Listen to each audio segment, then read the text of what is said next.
Did a protest outside Parliament last week by pro-Palestine supporters pose a threat to the safety of MPs who were debating whether to vote for a ceasefire in Gaza? And should that incident be used as justification for a wider ban on pro-Palestine protests in the UK? Joining me to discuss this is my colleague, Matt Kennard. Thanks for having me, Phil. So, Matt, you attended part of the protest last week, and we also had a colleague there, Moosa Mohammed, who took some excellent videos from the protest, which I want to play to the audience so they can see for themselves just how small this protest really was compared to the way it's been portrayed in the media.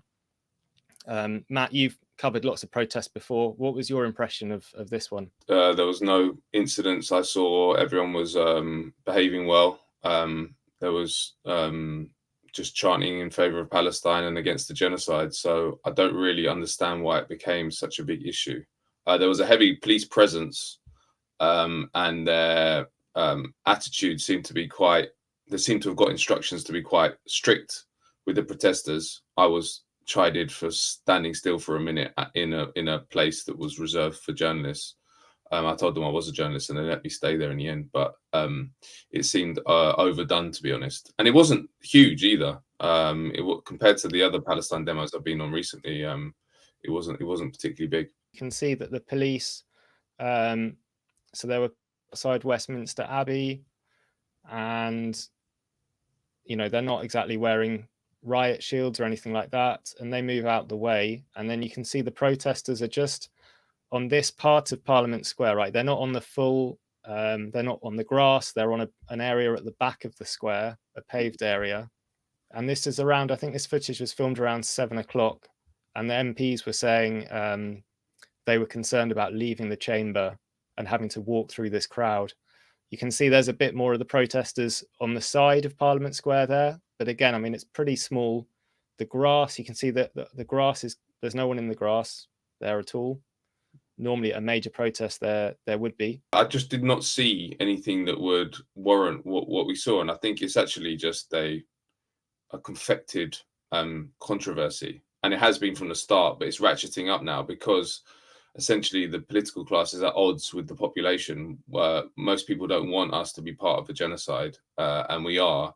So when you're seeing these numbers out on the streets again and again and again, and now outside Parliament, they need to have a device to distract from the fact that that we don't live in a democracy, and they don't have to respond to the people, and they need to demonize the people that are protesting against genocide and in favor of human rights and in favor of stopping arms and diplomatic support to Israel. So the way to do that is to just call them all thugs, to call them anti-Semites, to call them a nuisance, to call them, in fact, it's Orwellian, because what they do is they say this is an attack on democracy.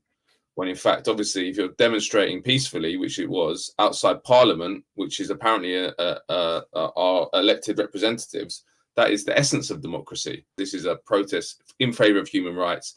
There's always favor of peace. Huh? Sorry? In favor of peace. In favor of peace. And there's always a big Jewish bloc as well. And I've seen every time there's a Jewish person who speaks at the rallies, which there often is, they always get big cheers. The idea that there's these kind of anti-Semitic hate marches is completely wrong and massively outrageous and disgusting. That it's anti-Semitism is being weaponized to take on a movement which is trying to get peace and trying to stop a genocide, and is populated by a lot of Jewish people itself. So we're going to see more and more of it, but we can't let the political class succeed in this, because if they do, it's a massive attack on democracy. And if they pass legislation to formalize these attacks on peaceful demonstrations, then it'll be used against all demonstrations eventually, not just Palestine ones. There's also children on this march as well, and yet they felt it was safe to be there. They're making peace signs. So another thing that was alleged about this protest was that it would be terrifying for MPs to have to leave the chamber after presumably abstaining or not voting for a ceasefire, and then to have to go through this crowd. So again, this was filmed roughly around the time that the debate was winding up in the chamber. And I'll just try and turn the sound on so you can hear what this gentleman is saying, Matt. Why are so many children and women and families of Gaza dying? And I'm here to try and save the children's lives, families' lives, and ask the MPs, why are they doing this to them? He's speaking very mildly. I'll just play forward a bit more. You can see he's standing with just one other gentleman, I think, with the Palestine flag, who again is also chanting in a very measured tone. Ceasefire now! Ceasefire now! Ceasefire now! I mean, the idea that any MP could feel threatened or intimidated by having to walk past that gentleman after a vote is extraordinary. We've also got footage that shows vehicles being able to leave the Parliament grounds. These look like they could have ministers in them potentially, these blacked out SUVs. The police are opening and closing the gates very easily. Again, they're not wearing riot gear. Members of the public are walking past. You can see these ladies now walking out from the visitors' exit, who aren't being harassed or intimidated in any way. The Palestine protest is not only across the road, but on the other side of Parliament Square. I don't know if those are MPs walking past just there. The police there looking very relaxed. There's a huge gap between the walls of Parliament and where the protest was. And yet we had a front page, I think it was at the weekend, saying Ben Jamal, the head of the Palestine Solidarity Campaign, had called for Parliament to be sealed. And this was like a threat to incitement against the MPs. I mean, whatever he said, there was no way did that materialize. And the police don't look concerned at all. Yes, they've got batons with them, but they're not wearing, the full riot gear that we'd see them put on if there was a real risk. And these are the gates of Parliament, the walls of Parliament, around the time when the vote was happening. Does this surprise you, Matt, to see the difference between how it was and how it's portrayed in the media? It does go to show that that the British establishment and its political class, or the vast majority of it, hate democracy. I mean, that's the takeaway I get, is that when we exercise our rights and fundamental rights, they have to demonize that as some attack on democracy and attack on them. And actually, they should be held to account the whole time. We don't have a democracy if we just elect people and then go back home for 5 years. We have to keep holding them accountable. And in the case of the genocide in Gaza, it doesn't get any more important, does it? If our political class is on a bipartisan level supporting one of the worst crimes of this or any era, we should be out all the time expressing our disgust at them. It's an obligation as an informed citizenry, but they don't want that. They don't want a democracy. They hate that, and that is why. And it also goes for the media, because you mentioned the Daily Mail. They are a tool of a certain section of the political class, and it's when it's in the interest of the political class to demonize democratic protests against awful human rights abuses. It's also they use their media arms to do that propaganda campaign. The Daily Mail is one of the major ones, but there's others. The Sun. And the Daily Mail, I think, am I right in saying they're the ones that have been going on about this laser that the protesters used to project messages onto Big Ben?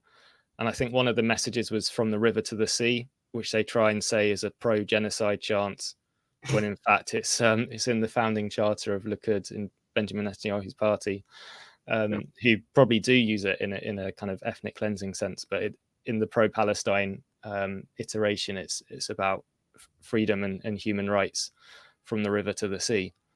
I mean, at the moment you have an apartheid system from the river to the sea. I think that chant is about having freedom and equality for all who live within those borders. There's nothing reactionary or racist about it. Again, it's that whole thing of every accusation is a confession. Literally, it's Orwellian, the whole thing. A chant for liberation is presented as a reactionary chant. The Daily Mail is projected as the kind of defender of democracy and equality and freedom, when it's the opposite. So we live in Orwellian times, and I think it's clear clearer now than ever, because it's impossible to defend what Israel is doing. So they have to invent and confect all these fake outrages and fake campaigns to try and dampen down the outbreak of democracy that we're seeing. Just showing where this laser was placed on Parliament Square, you can see all the police over the other side of the grass. You know, none of them seem to have an issue with it. If it really was projecting a pro-genocide message, you would have thought that they would have come and disabled it. I mean, the last clip I'll show is protesters being escorted by police away from Parliament Square up Whitehall at the end of the protest. And again, I mean, the police are very, you know, they're not wearing their riot gear. They're not many of them. They look pretty relaxed. So if that was supposedly the climax of this violent protest, it's the footage that we've seen and from your eyewitness testimony doesn't bear that out at all. No, it's propaganda. It's simple propaganda. And actually, if you start reading those articles, generally, you work your way through and then you come to the kernel of evidence about 7 paragraphs in, and it's basically just like someone held up a placard which said "from the river to the sea" or something along those lines, and the whole thing's based on air. So it's just worth dismissing it, to be honest with you.